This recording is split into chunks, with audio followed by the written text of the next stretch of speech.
Well, last night Trump got it. We were trumped. And I kind of went off the deep end, and I ended up on a real rant, and I don't try not to do things like that, telling everybody to fuck off. But that's what I did, because I don't know what the hell's going on. Everybody's kind of spinning around right now, and I go on Facebook, and people are despairing, and then they're saying, let's all rally ourselves and be happy and all this stuff, and then some Republicans break in and say, Clinton ruled everything and ruined everything, and oh God. I'll make a comment on somebody else's post, and then some fucking Republican will break in and just lash in, and I'm not used to that. This whole thing has been an exercise in hatred for me, and it's going to have a ripple effect. My biggest concern is what to tell my grandkids. If they ask me anything about it, I'm going to have to not say everything I think. I'm assuming not everything I think is going to come true anyway. It doesn't usually. But other things do come true that we never saw coming. So you have to remain a realist.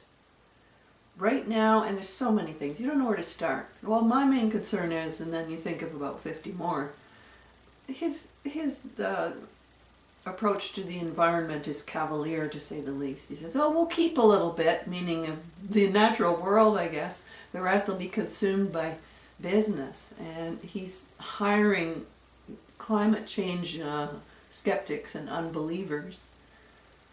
Oh, man, none of it's going to matter if we're all underwater.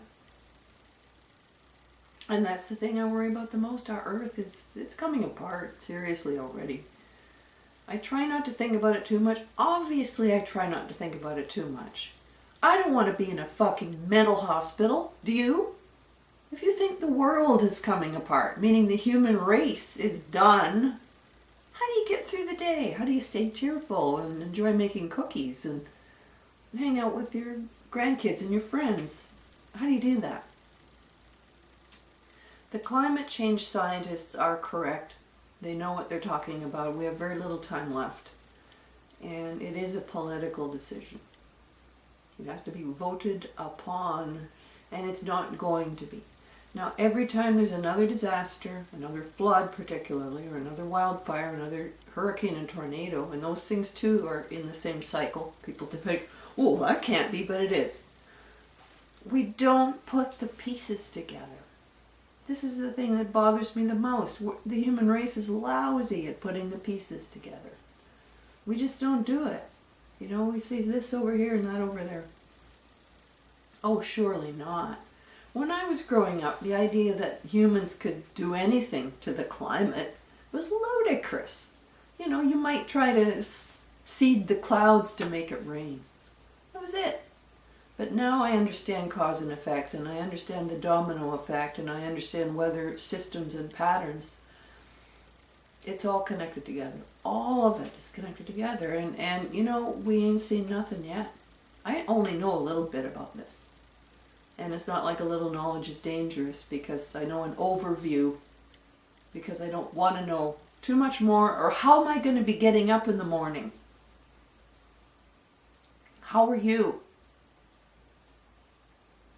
This was a big, big step backwards. I don't appreciate people saying maybe he won't be that bad.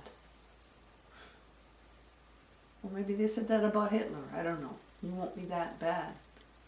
I knew a woman once who said in a discussion group, say what you will about Hitler, he got rid of the riffraff. It's the kind of attitude I've been seeing. Trump's not such a bad guy.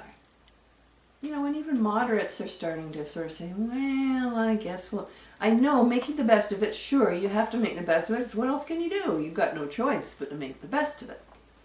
But that doesn't mean let's just let it slide by when he does this or says that. We can't let any of it slide by. More than ever, America needs a conscience. He's not it. Who will be America's conscience now? Who's going to step up? I'm a Canadian. There's only so much I can do. I can watch from the sidelines. I couldn't even vote.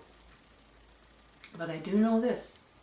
Someone's going to have to step up and be the conscience of the nation, because he will not be, because he has none.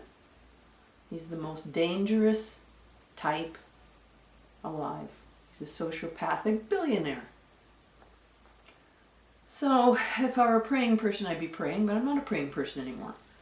I'm just saying, I hope somebody hears something and pays heed, and some greater movement will begin that will activate the best in humanity and in the American public, which darling needs inspiring in a healthier way. Please, guys, listen. I don't want to tell you to fuck off anymore, but I will. I'm screaming in a desert. Pay attention before it's too late.